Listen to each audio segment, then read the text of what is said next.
National Congress of Salesian Works and Social Services aims to achieve some objectives.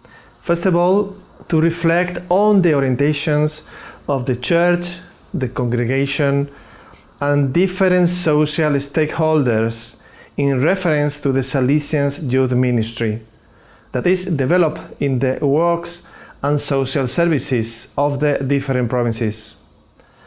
The second one is to identify the common aspect that guarantee the charismatic unity of the Salesian Social Works in their Salesian Educative and Pastoral project.